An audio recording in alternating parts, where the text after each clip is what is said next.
Should former U.S. President Donald Trump face criminal prosecution for his role in efforts to overturn the 2020 election result? Well, that's what the January 6th committee is recommending. After an 18-month investigation, the committee is saying Trump should face 4 charges: obstruction of an official proceeding of Congress, conspiracy to defraud the United States, conspiracy to make false statements, and inciting or assisting an insurrection. But those are just recommendations. Ultimately, criminal prosecution is up to the Department of Justice. David Frum is a staff writer at The Atlantic. He previously served as a speechwriter for President George W. Bush. And David is in Washington. David Frum, it's good to speak with you again. Let's start with the question on everyone's mind. I mean, will Donald Trump face criminal prosecution for what happened to overturn the 2020 election result? I think it's highly likely he will face a criminal prosecution. There are a lot of them heading his way.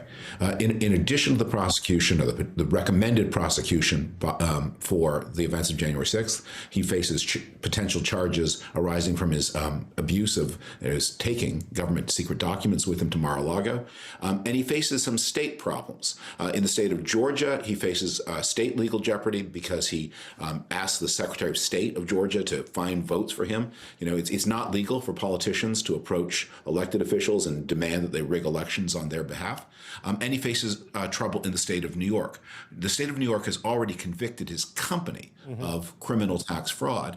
In their statement to the jury, they argued that Donald Trump personally signed off on all these criminal tax frauds. And if that's true, then he will have some personal tax liability, criminal tax liability in the state of New York. But what about for the January 6th incident? Do you think it's likely that these recommendations on these 4 counts, that this actually goes somewhere this time? I think it's likely that the Department of Justice is going to produce some kind of charge coming out of the January 6th events. I don't know that they will take all of these charges because a lot of them go to the president's state of mind, and there are going to be some proof questions, and so the DOJ will only want to go if their case is very, very strong. They may also be overtaken by other kinds of events. Just today, as we speak, the House Ways and Means Committee is debating whether to release Donald Trump's tax returns over the past dozen or so years, and it looks like that they are likely to say yes to that, and those returns may contain evidence of other kinds of frauds. It's interesting, though, consequence always seems to be chasing Donald Trump, but he always seems to be evading it. Yeah. You know, and you wrote about this in The Atlantic, it's always pushed off to somebody else to make the call. But for a person with like seemingly a massive mountain of evidence against him for misconduct, there's yet to be any real sort of consequence at all. Well, the Israelis prosecute prime ministers. Other countries have prosecuted prime ministers. I am sure that if a Canadian prime minister led an attack on the Houses of Parliament, that Canadian prime minister would face criminal jeopardy. A president is, and an American as president especially, is a different kind of figure. There's a kind of sacredness around the president. And so the system has been very reluctant to deal with Donald Trump. And as you say, and as I wrote in The Atlantic, we have seen handoff after handoff after handoff. Bob Mueller wrote this big report in which he laid out the evidence that Donald Trump had obstructed justice and committed other crimes, and then said, but you know, I really don't want to bring charges here. I leave this to Congress. Congress impeached Donald Trump in 2019 over his attempted blackmail of Ukraine. And Donald Trump's defender said, leave it to the voters. This shouldn't be in Congress. So then it went to the voters, and Donald Trump said, nah, I don't. The voters rejected him by 7 million votes. Donald Trump's supporters said, we don't like that result. We want to send it back to the state legislatures and let them overturn the voters. In fact, we'll use violence to do it. And that led to the second impeachment. And again, the defenders then said, well, he's no longer going to be president, so we can now lead it to, and this is what Mitch McConnell said in his speech, we can lead it to the ordinary criminal process back where we started with Bob Mueller all those years ago.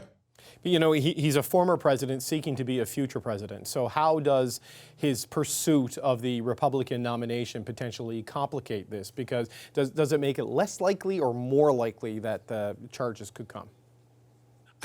In the short run, his potential candidacy or his declared candidacy for 2024 means that Republicans may rally to him a little bit when he faces jeopardy. But you hear again and again from pollsters and in focus groups that even people who used to like him are now saying there just may be too much trouble there. So I think these things do weigh him down. And as a non-candidate, I think the system will find it easier to deal with him than it will as a potential candidate.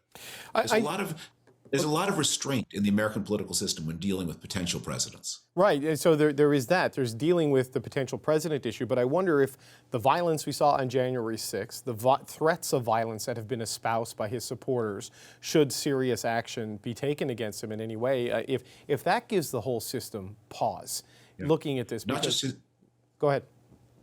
not just his supporters. Donald Trump himself, in an interview on the Hugh Hewitt radio show, threatened that if there were action taken against him, that there would be violence. He said, in fairness, he said, this is not a threat. But when somebody says, this is not a threat, but there'll be violence if you do anything to me, that's a threat. All right, so David, from what happens now, do you think? I mean, the recommendations are there, and I know we're in a lame duck session of Congress with the new gang coming in the new year. What do you think happens next? Well, what I predict is different from what I recommend. What I would recommend is I just think it has to be true that it's a serious crime to lead an attack on the places where the votes are being caught. But what I predict is that the American system just finds it easier to deal with the most technical crimes. I mean, there's that famous joke about Al Capone going to jail for tax evasion, not for murder. But the system found it easier to nail him on tax evasion than on murder. And I think Donald Trump is going to find himself, probably his greatest areas of jeopardy are the most technical crimes, mishandling of secret information, tax fraud, those kinds of things, rather than the most morally outrageous things he did, which is the attempt to overturn an election first by fraud, then by violence. All right, David Frum, thank you so much for your time as always. This is David Frum with The Atlantic. Thank you.